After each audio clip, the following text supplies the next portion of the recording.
Ndinogara ndakadzidzisa ngoye kunamata ise kunyengerera mumwe munhu kana kubvunza mumwe munhu kuti uri kuenda here. Shamwari yako mudiwo pamoyo chaiye kana asiri kuenda kuchechi, musiye mumba iwoenda.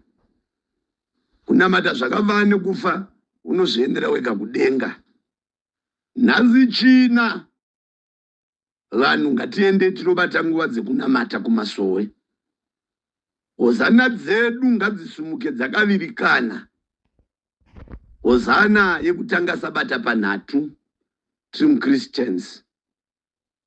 Hozana yepazoto tose tiripo. Kusvika tiimbe hozana yekukombera sabata mangwana. Chinhu chikuru chandoda kudzidzisa vapostori navatungamiriri vemasangano. Imimi biti kuBotswana, kuSouth Africa, kuMozambique nakupi. Fundai kubata nhatu imi. Nhatu hadzinei kuti vamwe vanhu vari kubasa. Vanhu 3 varipo ipapo imbai hozana. Mukaita system kuti patatu side munoimba hozana muri vatatu. Svondo inoteera mukurudzira vatatu maa6. Rinoteera mukurudzira 6 maa12. Munowanda chete. Vatungamiri siyai system yekutungamirira vanhu kusaenda kunobata nhatu murimi.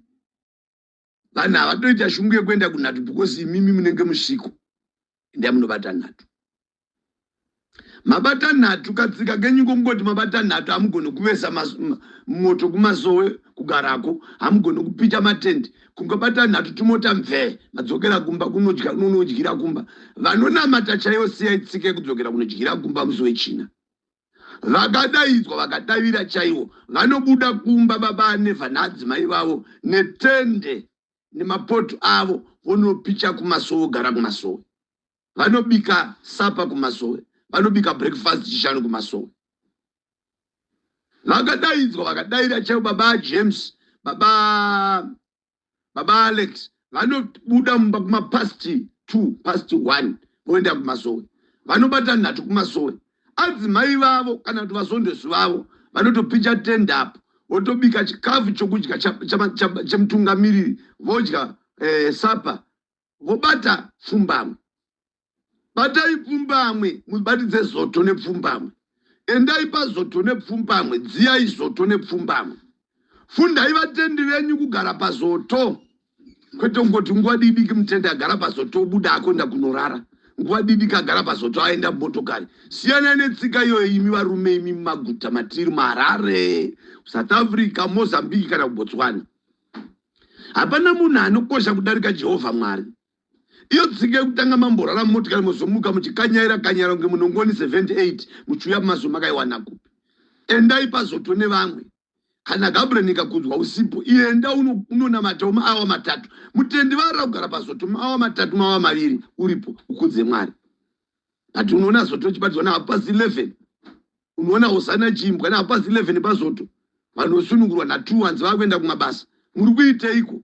Ndosaka magungano enyu asingawande vanhu. Vanhu endai kumasowe, mvuruko muri kundinzwa here. Endai munobata nhatu. Bikai muri kumasowe. Batai pfumbamwe namatai. Rarai muchinamata pazoto. Guru weJerusarema muri kundinzwa here uko. MuJerusarema imimi dzidzai kubata nhatu imimi. Tsiroko kwengai mumasowe. Imbai hozana. Regai kuti mabata nhatu mudzokera kumba. Mudzokera kunobata kumba. Abvirai tukumba muendere tukumasowe sezvatinoita isu vamwe. Muri kuzvinzwa here Nyanunzi uko. Mazvinzwa here Gokwe. Muri kundinzwa here Dickson. Sinairo. Regai kudzokera kumba munonotsvagei. Muri kundinzwa here Harare. Baba Stefan, muri kundinzwa here Horizon. Muri kundinzwa here imi Regina. Mandinzwa here Mbare. Ngapaiswe matende pambara apo. Vanhu vachigarira kuti nhatu dzakwana hatichadzokera kumba. Mazvinzwa here Claridge. Munodzokera kumba kunotsvagei. Kunge kumba kune zvinoshamisa zvinodarika Jehovha. Ngifanana ineni muwane umambo. Fanana inai. Ini ndikaenda kumasowe zvina kutobuda so 9 o'clock. Baba evidence vatopinda kudhara na 6 varimo. Tinobuda mangwana kumanheru. Sei muchikoniwa kuita nyaya iyoyo. Makovero. Imi South Africa Cape Town. Imo unonanzwa no South Africa vakutanga kudaidzana kuma past 8 hande kuma 9 hande kuma 10 vangasasvika masongo. Osikuona mata 10 11 12 past 1 chikombi chatova kudzokera kumba. Muri kuitei? Ivai vatendi kana mada kuva vatendi. Pindai musabata nechitendero chenyu nemoyo. chigabi chile mugo chichengeta chigwa chenyu ratidzai vanhu kuti makadaidzwa kunamata handai kumasowe uwane umambo uwane umambo muwane umambo